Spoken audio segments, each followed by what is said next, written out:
You didn't fall in love with them. You fell in love with the person you hoped they'd eventually become. Here's what makes letting go feel impossible, and 4 ways to finally move forward. Every lingering heartbreak comes back to the same quiet truth. The emotional attachment wasn't to the person who stood in front of you. It was to the version your mind built from fragments, hope, and potential. Untangling those 2 versions is uncomfortable. But once that distinction becomes clear, the emotional grip begins to loosen. 1. Look at how the relationship actually made you feel. Letting go begins with an honest look at the relationship without the haze of longing.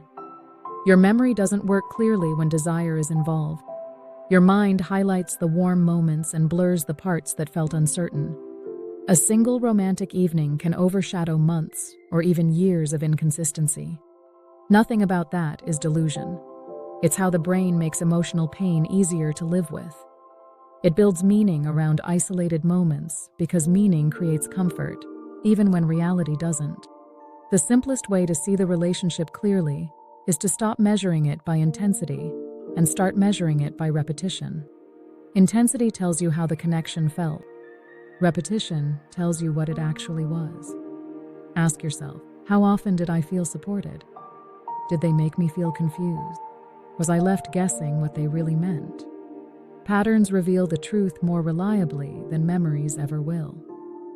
Once the patterns become visible, the imagined version starts to lose its authority.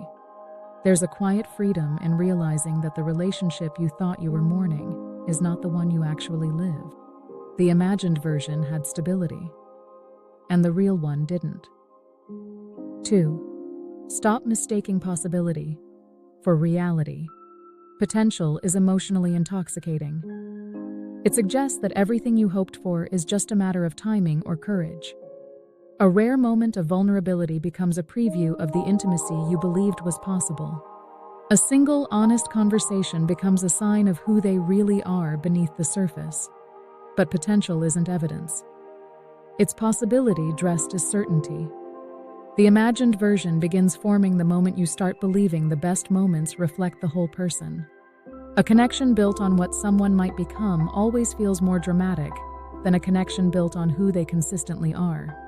Consistency is what tells the truth, not confessions and not promises, or warmth that appears only when they feel safe enough to offer it. Potential keeps you emotionally invested long after the relationship stops giving anything real to hold on to. It keeps you waiting for a future you were the only one imagining. It makes you believe you're inches away from something meaningful, even when nothing meaningful is actually developing.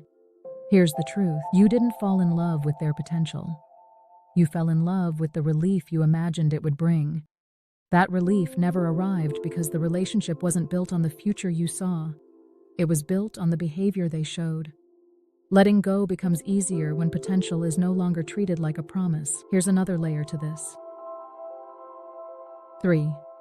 Look at how much of the connection lived only in your mind. Inconsistent people create space that your imagination rushes to fill. When communication is unclear, you supply the meaning. When affection is unpredictable, you create explanations that make the inconsistency feel less painful. When someone avoids going deep, you imagine a reason that keeps the connection intact. These gaps are where the imagined version grows. It forms from the traits you hoped they had. It develops from the qualities you wished they would show. And it becomes the version you needed them to be so the relationship could feel emotionally safe. This wasn't self-deception. It was emotional survival. Humans stabilize stories instinctively. When the real relationship gave you fragments, the mind gave you coherence. When the real connection created uncertainty, your brain supplied reassurance. And when the real person stepped back, the imagined version stepped forward. Letting go means tracking those empty spaces and recognizing what actually filled them. The gaps weren't filled by their actions, they were filled by your hope.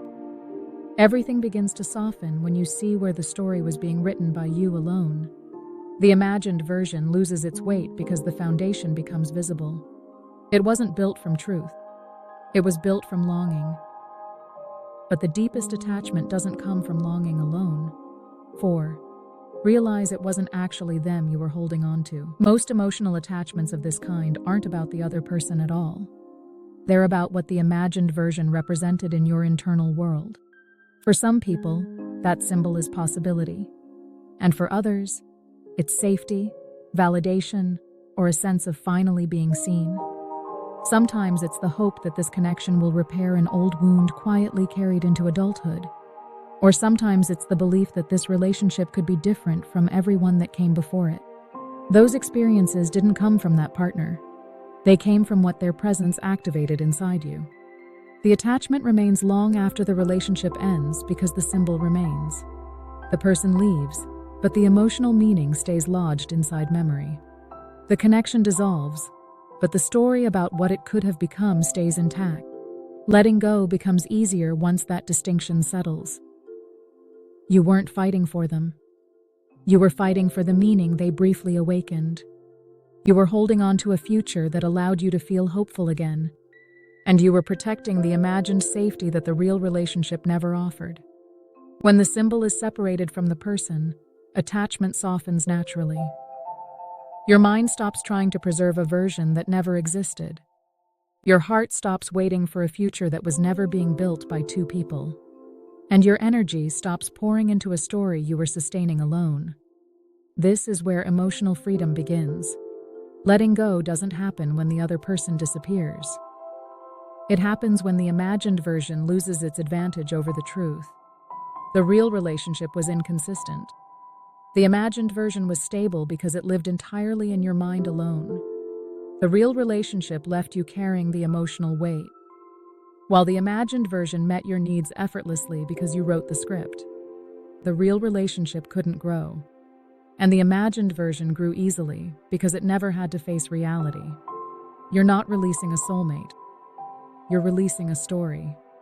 And once the story is seen for what it was, the attachment naturally weakens.